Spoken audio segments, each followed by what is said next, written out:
சொல்றத கேட்டுட்டு ஒழுங்கா இங்கிருந்து உன்னோட சொந்த ஊருக்கே ஓடி போயிரு, அதுதான் உனக்கு நல்லது என்று சுவிக்ஷா சுரபியை பார்த்து கோபமாக கடிந்து கொண்டாள். அந்த நேரத்தில் பின்னால் இருந்து வாய மூடு என்று ஒரு அழுத்தமான குரல் கேட்டது. அந்த குரலை கேட்டதும் டக்கென சுவிக்ஷா பயத்தில் நடுங்கினாள். மெதுவாக பின்னால் திரும்பி பார்க்க அங்கே கோபம் நிறைந்த முகத்துடன் விக்ரம் நின்று கொண்டு இருந்தான். அவன் கண்கள் கோபத்தில் சிவந்து இருந்தது. அவனை பார்க்கும்போதே எவ்வளவு ஆக்ரோஷமாக இருக்கிறான் என்பதை புரிந்து கொள்ள முடிந்தது. அவனை பார்த்ததும் சுரபிக்கு என்ன செய்வதென்றே தெரியவில்லை. கண்களில் இருந்து தானாக கண்ணீர் வழிய ஆரம்பித்தது. அவனை பார்த்து மெல்லிய குரலில் விக்ரம் என்று அழைத்தாள் சுரபி. சுவிக்ஷாவும் மெதுவாக அவனை பார்த்து, விக்ரம், ஒரு வழியா நீ வந்துட்ட. இப்போ இங்க நீ, நான், உன் ஒய்ஃப்னு 3 பேர் இருக்கோம். எதுவா இருந்தாலும் இப்பவே நேருக்கு நேர் பேசி ஒரு முடிவு எடுத்துடலாம் என்று சொன்னாள். இப்போ மட்டும் நீ பேசுறத நிறுத்தல, அடுத்து நான் என்ன பண்ண போறேன்றத பார்த்தா உன்னால தாங்க முடியாது என்று விக்ரம் கோபமாக சுவிக்ஷாவை பார்த்து கத்தினான். உடனே சுவிக்ஷா எதுவும் பேசாமல் அமைதியானாள். அவன் கண்களில் இருந்த கோபம் அவளை பயமுறுத்தியது. கண்களில் கண்ணீர் தேங்க அழுது கொண்டு நின்ற சுரபியை பார்க்கும்போது விக்ரமிற்கு உண்மையிலேயே மனது கஷ்டமாக இருந்தது. இப்போது நினைத்தால் கூட சுவிக்ஷாவை மட்டுமல்ல, அவளுடைய குடும்பத்தையே எதுவும் இல்லாமல் செய்ய முடியும். ஆனால் விக்ரம் அந்த அளவுக்கு இறங்க வேண்டாம் என்று நினைத்தான். அவளுக்கு இன்னமும் ஒரு சில சான்ஸ் கொடுத்து பார்க்கலாம், அவளுடைய மனது மாறும் வரைக்கும் இது போன்ற சில சம்பவங்கள் நடக்கும் என்று அவனே சுவிக்ஷாவின் மனநிலையில் இருந்தும் புரிந்து கொண்டான். ஒரு ஆழ்ந்த பெருமூச்சை விட்ட விக்ரம், இங்க பாரு சுவிக்ஷா, நான் உன்கிட்ட முன்னாடியே சொல்லிட்டேன், தேவையில்லாம என்னுடைய வாழ்க்கையில வந்து டிஸ்டர்ப் பண்ணாதுன்னு. ஆனா நீ திரும்ப திரும்ப வந்து என்னை அதிகமாக தான் ஹர்ட் பண்ணிட்டு இருக்க. நான் இவ்வளவு தூரம் யார்கிட்டையும் பொறுமையா இருந்ததே இல்லை. என்னோட கோபத்தை சீண்டி பார்க்கணும்னு நினைச்சா உங்க குடும்பத்துல அடுத்த தலைமுறையே உருவாகாத அளவுக்கு பண்ணிடுவேன். ஜாக்கிரதையா இருந்துக்கிறது தான் உனக்கு நல்லது என்று கோபமாக சொன்னான் விக்ரம். அவனது பேச்சை கேட்டு சுவிக்ஷாவால் எதுவும் பேச முடியவில்லை. அப்படியே அமைதியாக தலை குனிந்து நின்று கொண்டு இருந்தாள். விக்ரம் நேராக சுரபியின் அருகில் சென்று அவள் கையை பிடித்தபடி, அவ பேசுறதெல்லாம் ஒரு பெரிய விஷயமா எடுத்துக்காத என்று சொல்லி அவள் கையை பிடித்து கூட்டிக் கொண்டு அந்த இடத்தில் இருந்து வெளியே சென்றான். விக்ரமிடம் இருந்து வந்த அந்த வார்த்தைகளால் அதுவரை சுரபியிடம் இருந்த எல்லா கேள்விகளும் மறைந்து அவளுடைய மனம் அமைதி அடைந்தது. அவள் விக்ரமையே கண் சிமிட்டாமல் பார்த்தபடி அவனுடன் நடந்து வந்து கொண்டிருந்தாள். விக்ரம் சுரபியின் கையை பிடித்து கொண்டு அந்த இடத்தில் இருந்து நடந்து வந்ததை பார்த்த சுவிக்ஷாவிற்கு கோபமும் பொறாமையும் ஏற்பட்டது. உண்மையில் விக்ரம் சுவிக்ஷாவை பற்றி கொஞ்சமும் கவலைப்படவில்லை. சுரபியை வைத்து பேசும்போது அவனால் பதில் சொல்ல முடியாமல் திணறுவான் என்று நினைத்தாள் சுவிக்ஷா. ஆனால் விக்ரம் கையை பிடித்து அழைத்தவுடனே சுரபி எந்த கேள்வியும் கேட்காமல் சென்றதும் சுவிக்ஷாவின் பிளாக்மெயிலுக்கு விக்ரம் எந்தவித அலட்டலும் இல்லாமல் பேசியதும் அவளுக்கு ஆச்சரியத்தை ஏற்படுத்தியது. காஃபி ஷாப்பில் இருந்த எல்லாருமே சுவிக்ஷாவை ஒரு மாதிரியாக பார்த்து கொண்டிருந்தார்கள். சிறு வயதில் இருந்தே அவள் இப்படி மற்றவர்கள் முன்னால் அசிங்கப்பட்டது இல்லை. தான் செய்ததுதான் தவறு என்று அவளுக்கு புரியவில்லை. அது மட்டும் இல்லாமல் சுரபியின் அழகுக்கும் அறிவுக்கும் தான் எந்த விதத்திலும் குறைந்தவள் இல்லை. அப்படி இருக்கும்போது விக்ரம் ஏன் இப்படி நடந்து கொள்கிறான் என்று தெரியாமல் கோபத்தோடு நின்று கொண்டு இருந்தாள். என்னை கொஞ்சம் கூட மதிக்காம அவாய்ட் பண்ணிட்டு போறல, என்னை மிஸ் பண்ணதுக்காக நீ கண்டிப்பா ஃபீல் பண்ணுவ என்று சொல்லிக்கொண்டு தனது முஷ்டியை இறுக்கி கொண்டாள் சுவிக்ஷா. விக்ரம் ஒரு முறை பின்னால் திரும்பி பார்க்காமல் சுரபியை கூட்டிக் கொண்டு அந்த இடத்தில் இருந்து கிளம்பினான். சுவிக்ஷா வழி தோய்ந்த முகத்துடன், நான் என் அண்ணனுக்கு ஃபோன் பண்ணி நீ என்னை மிரட்டுறன்னு சொல்லி உன்னை என்ன பண்றன்னு பாரு, அவர் மட்டும் ஃபாரின்ல இருந்து வரட்டும், நீ என்னை கஷ்டப்படுத்தினதுக்கெல்லாம் சேர்த்து வச்சு உன்னை என்ன பண்ண போறாருன்னு பாரு என்று கோபமாக விக்ரமை நினைத்து சொன்ன சுவிக்ஷா தனது பாடிகார்ட்ஸிடம் இந்த விஷயத்தை தன் அண்ணனுக்கு தெரிவிக்க சொல்லி சொன்னாள். அவள் அப்படி சொன்னதை கேட்டதும் அங்கே இருந்த 2 பாடிகார்ட்ஸும் பதறி போனார்கள். மேடம், நீங்க கண்டிப்பா உங்க அண்ணனுக்கு கால் பண்ணி ஆகணுமா? அவர் வந்தா பிரச்சனை ரொம்ப பெருசாகிடும் என்று சொன்னார்கள். ஆதவன் குடும்பத்தில் மிகவும் பிரபலமானவராக அவளது அண்ணன் இருந்தார். அந்த குடும்பத்தின் முதல் வாரிசும் அவர்தான். அவரை நினைத்தாலே அங்கே இருந்த எல்லோரும் நடுங்குவார்கள். அந்த அளவிற்கு பயங்கரமான ஆளாக சுவிக்ஷாவின் அண்ணன் இருந்தார். மும்பையில் அவரை எதிர்த்து நின்ற எல்லாரையுமே பெயர் தெரியாதவர்களாக மாற்றினவர். அவர் மிகவும் தெளிவான மற்றும் உறுதியான நபராக இருந்தார். முக்கியமாக அவர் தனது தங்கையின் மீது தீராத பாசம் வைத்திருந்தார். அதிலும் தன் தங்கையை யாராவது காயப்படுத்தி இருக்கிறார்கள் என்று தெரிந்தால் கண்டிப்பாக அவனை ஒன்றும் இல்லாதவனாய் ஆக்கிவிடுவார். அதனால் அவர் இங்கே வந்தால் கண்டிப்பாக பிரச்சனை பெரிதாக முடிந்துவிடும் என்று அவர்கள் பயந்தார்கள். நான் சொல்றத மட்டும் பண்ணுங்க, அதுதான் உங்களுடைய வேலை என்று சுவிக்ஷா அவர்களை பார்த்து கோபமாக சொன்னாள். தன் அண்ணன் வந்தால் எல்லாமே சரியாகிவிடும் என்று மிகுந்த நம்பிக்கையுடன் இருந்தாள் சுவிக்ஷா. அவள் விக்ரமிடம் கொஞ்சம் மரியாதையுடன் இருக்க விரும்பினாள். ஆனால் அவன் அதை தக்க வைத்துக் கொள்ளவில்லை. மும்பையில் தன்னை விட சிறந்தவள் யாரும் இல்லை என்ற திமிர் எப்போதுமே சுவிக்ஷாவிற்கு உண்டு. விக்ரமும் அதே போலதான் நினைத்தான். உண்மையிலேயே நான் யாருன்னு உனக்கு காட்டுறேன், அப்பதான் என்னோட பவர் என்ன, ஆதவன் ஃபேமிலியோட பவர் என்னன்னு உனக்கு புரியும் என்று கோபமாக சொன்னாள் சுவிக்ஷா. மறுபுறம் காஃபி ஷாப்பில் இருந்து வெளியே வந்த விக்ரம் சுரபியை அழைத்து கொண்டு ஒரு பிளாக் பென்லி காரில் உட்கார வைத்துவிட்டு டிரைவர் சீட்டில் உட்கார்ந்து வண்டியை ஸ்டார்ட் செய்தான். வில்சனை பார்க்க சென்றவனுக்கு உதவியாக லம்போவை அனுப்பி வைத்தான் விக்ரம். இப்போது சுரபிக்கு விக்ரமை தவிர வேறு யாரும் பாதுகாப்புக்கு இல்லை. காரில் உட்கார்ந்திருந்த சுரபி சிறிது நேரத்திற்கு எதுவும் பேசவில்லை.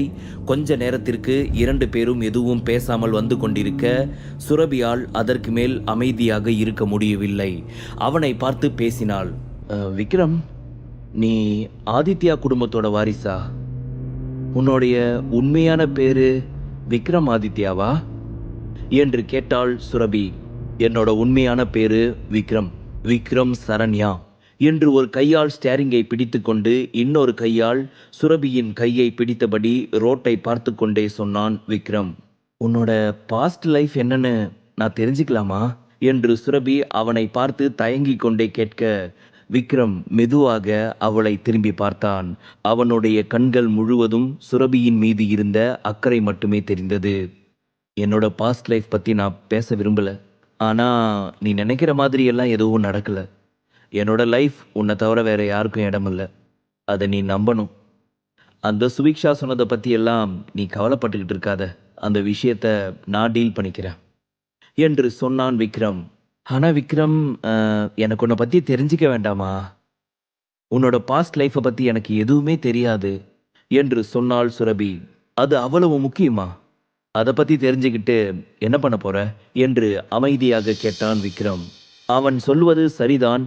விக்ரம் யார், அவனுடைய கடந்த கால அனுபவங்கள் என்ன, இதெல்லாம் உண்மையிலேயே தேவைதானா என்று நினைத்தாள் சுரபி. சென்னையில் இருந்தாலும் சரி, மும்பையில் இருந்தாலும் சரி, விக்ரம் எப்போதும் மாறவில்லை. சென்னையில் தன்னுடைய குடும்பம் அவனை செய்த டார்ச்சருக்கு அவன் நினைத்திருந்தால் யார் துணையும் இல்லாத இந்த மும்பையில் தன்னை எப்படி வேண்டுமானாலும் பழிவாங்கி இருக்கலாம். ஆனால் அவன் இங்கே வந்ததற்கு பிறகுதான் இன்னமும் தன் மீது பாசமாக இருக்கிறான். இப்போது இருக்கும் விக்ரமே போதும், அவனுடைய கடந்த காலம் தனக்கு தேவையில்லாததுதான் என்று நினைத்தாள் சுரபி. விக்ரம் தன்னுடன் இருக்கும் வரைக்கும் அதை பற்றியெல்லாம் யோசித்து கவலைப்பட வேண்டிய அவசியம் இல்லை என்று நினைத்தாள் சுரபி. அவளுடைய மனம் அப்படி மாறியதற்கு பிறகுதான் கொஞ்சம் கொஞ்சமாக அவளுக்கு நிம்மதி கிடைத்தது. மற்றவங்க சொல்ற கதையெல்லாம் வச்சுக்கிட்டு என்னையும் விக்ரமையும் யாராலையும் பிரிக்க முடியாது. அவனுக்கு பின்னால் இருக்கிற சொத்து, அந்தஸ்து, அதிகாரம், ஆதித்யா குடும்பத்தோட வாரிசு, அது இது எதுவுமே எங்களுக்கு நடுவில் வந்து தொந்தரவாக இருக்கக்கூடாது. விக்ரம் கூட நான் வாழ்கிற இந்த லைஃபே எனக்கு ரொம்ப சந்தோஷமாக இருக்கு, எனக்கு அது போதும் என்று நினைத்தாள் சுரபி. விக்ரம் மெதுவாக சுரபியை பார்த்து லேசாக சிரித்தபடி, இன்னைக்கு முழுக்கவும் நான் உன் கூட டைம் ஸ்பெண்ட் பண்ணலாம்னு இருக்கேன், எனக்கு பசிக்குது, நாம் இப்போ எங்கேயாவது சாப்பிட போலாமா என்று கேட்டான். சுரபியும் சிரித்து கொண்டே சரி என்று தலையை ஆட்டினாள். விக்ரமிற்கு கடல் வகை உணவுகள் மிகவும் பிடிக்கும்.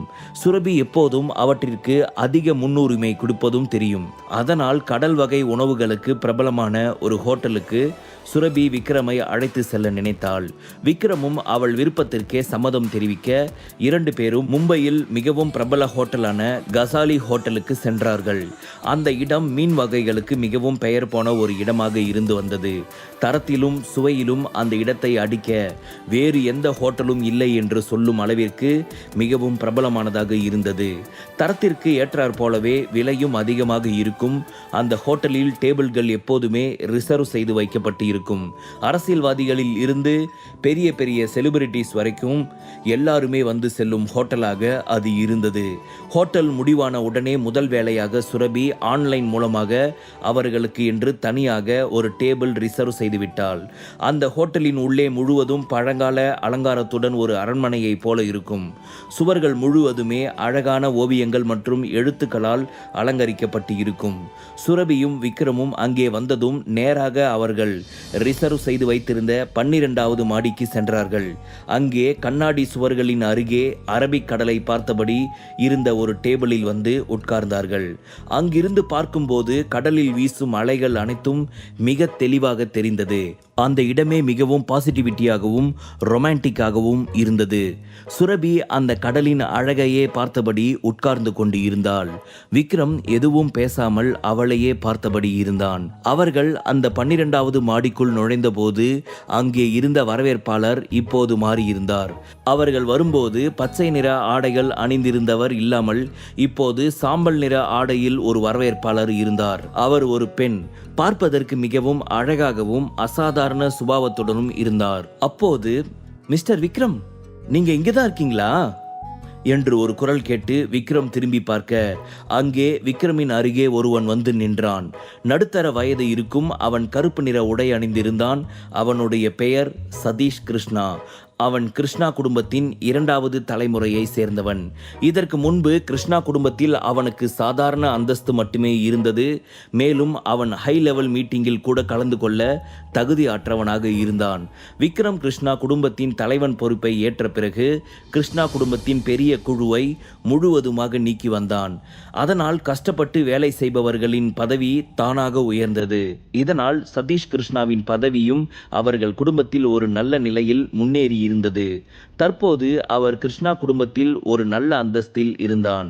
சுரபி அந்த ஹோட்டலுக்கு டேபிள் ரிசர்வ் செய்த போது விக்ரம் வருவதை உறுதி செய்த சதீஷ் கிருஷ்ணா குடும்பத்தின் தலைவனை நல்லபடியாக கவனித்து சந்தோஷப்படுத்த முயற்சிக்க வேண்டும் என்று நினைத்து அவன் அருகே வந்து மரியாதையுடன் பேசிக்கொண்டு இருந்தான். விக்ரமும் அவனிடம் சில வார்த்தைகள் பேசிவிட்டு, சாப்பிட என்ன இருக்கு என்று கேட்டான். உங்களுக்கு என்ன வேணும்னு மட்டும் சொல்லுங்க, உங்களுக்கு சர்வீஸ் பண்றதுக்கு தான் நாங்க எல்லாரும் ரெடியா வெயிட் பண்ணிக்கிட்டு இருக்கோம் என்று சொன்னான் சதீஷ். விக்ரம் எதுவும் சொல்லாமல் லேசாக அவனை பார்த்து சிரித்தான். மிஸ்டர் விக்ரம், இது என்னோட பொண்ணு லலித்யா. நீங்க இன்னைக்கு இங்க வந்திருக்கீங்கன்னு தெரிஞ்சதும் உங்களை ஸ்பெஷலா ட்ரீட் பண்ணணுமேனு வந்திருக்கா என்று சொன்னான் சதீஷ். அப்போது விக்ரமின் கண்கள் லலித்யாவின் மீது விழுந்தது. உதட்டில் லேசான புன்னகையுடன் பார்ப்பதற்கு மிகவும் அழகாக இருந்தாள். விக்ரம், என்னோட பொண்ணை பத்தி நீங்க என்ன நினைக்கிறீங்க என்று சதீஷ் மெதுவாக அவனை பார்த்து கேட்டான். என்ன சொல்றீங்க, எனக்கு ஒன்றும் புரியலையே என்று குழப்பமான தோற்றத்துடன் கேட்டான் விக்ரம். மிஸ்டர் விக்ரம், உங்களோட டீம்ல நான் ஒரு மெம்பரா இருக்கிறது எனக்கு தான் அதிர்ஷ்டம். என்னோட பொண்ணுக்கும் இந்த அதிர்ஷ்டம் இருந்தா நல்லா இருக்கும்னு நினைக்கிறேன். என்னுடைய பொண்ணையும் உங்களுக்கு வேலை செய்யறதுக்கு அனுமதிங்க என்று சிரித்துக்கொண்டே விக்ரமின் காது அருகில் வந்து மெதுவாக சொன்னான் சதீஷ். சதீஷ் அவள் மகளை விக்ரமின் அடையாளத்துடன் வைத்துக்கொள்ள ஆசைப்பட்டான். விக்ரம் தன் மகளை ஓரக்கண்ணால் பார்த்தாலே போதும், அது அவளுக்கு மிகப்பெரிய அதிர்ஷ்டம். ஏற்கனவே விக்ரமிற்கு ஒரு மனைவி இருக்கிறாள் என்பதும் சதீஷுக்கு தெரிந்து இருந்தது. இருந்தாலும் அவனுக்கு அந்தஸ்தின் முன்பு அது ஒரு பெரிய விஷயமாக தெரியவில்லை. விக்ரமை போன்ற ஒரு பெரிய மனிதனை சுற்றிலும் பல பெண்கள் இருப்பது இயல்புதான். தன் மகள் விக்ரமிற்கு துணையாக இருந்தால் கூட அது தன்னுடைய அதிர்ஷ்டமாக நினைத்தான் சதீஷ். அதை கேட்டதும் விக்ரமிற்கு பயங்கரமான கோபம் வந்தது. என்ன முட்டாள்தனமா பேசிக்கிட்டு இருக்கீங்க? நீங்க அந்த பொண்ணுக்கு அப்பாவா இல்ல என்று கெட்ட வார்த்தையில் ஏதோ திட்ட வந்தவன் அருகில் லலித்யா மற்றும் சுரபி இருந்ததால் தன்னை கட்டுப்படுத்தி கொண்டு, இனிமே இந்த மாதிரி பேசுற வேலைலாம் வச்சிக்க கூடாது. அப்புறம் கிருஷ்ணா ஃபேமிலிக்குள்ளேயே உங்களை பார்க்க முடியாது, ஜாக்கிரதை என்று சதீஷின் எண்ணத்தை புரிந்து கொண்ட விக்ரம் கோபமாக அவனை பார்த்து சொன்னான். உண்மையில் சதீஷின் மகள் லலித்யா மிகவும் அழகான பெண்ணாக இருந்தாள். அவளும் விக்ரமுடன் செல்ல தயாராக இருந்தாள். ஆனால் விக்ரம் அவளை நிராகரித்தான். சதீஷ் தான் ஏதோ அவளுடைய மனதை எல்லாம் மாற்றி இவ்வாறு சம்மதிக்க வைத்திருப்பான் என்று நினைத்தான். ஆனால் லலித்யாவுக்கு பல பெரிய இடங்களில் இருந்து எல்லாம் ப்ரொபோசல் வந்தாலும் அவள் அதை அத்தனையும் நிராகரித்தாள். விக்ரமை கிருஷ்ணா குடும்பத்தில் வாழ்க்கையில் முதலாக பார்த்த நாளில் இருந்து அவன் மீது அவளுக்கு ஒருதலை காதல் இருந்தது. ஆனால் விக்ரம் அதற்கு தயாராக இல்லையே என்று நினைத்து அவள் மிகவும் வருத்தப்பட்டாள். விக்ரம் அவளை நேரடியாக நிராகரித்தான். லலித்யா முகத்தில் ஏமாற்றம் தெளிவாக தெரிகிறது. கிருஷ்ணா குடும்பத்தில் விக்ரம் செய்த சில பெரிய விஷயங்களை எல்லாம் பார்த்து அவனை தன் மனதில் ஒரு ஹீரோவை போல நினைத்து கொண்டாள். அதனால் அவன் ஏற்கனவே திருமணமானவன் என்ற விஷயம் கூட அவள் மனதிற்கு பெரிதாக படவில்லை. எப்போதும் அவன் அருகிலேயே இருந்தால் போதும் என்று நினைத்தாள். விக்ரமை இழக்க அவளுக்கு கொஞ்சம் கூட விருப்பமில்லை. ஆனால் விக்ரமின் மனதில் அது போன்ற எண்ணம் துளியும் வரவில்லை. முழு கதையையும் கேட்டு மகிழ பாக்கெட் FM ஆப்பை டவுன்லோட் செய்யுங்கள். லிங்க் டிஸ்கிரிப்ஷனில் கொடுக்கப்பட்டுள்ளது.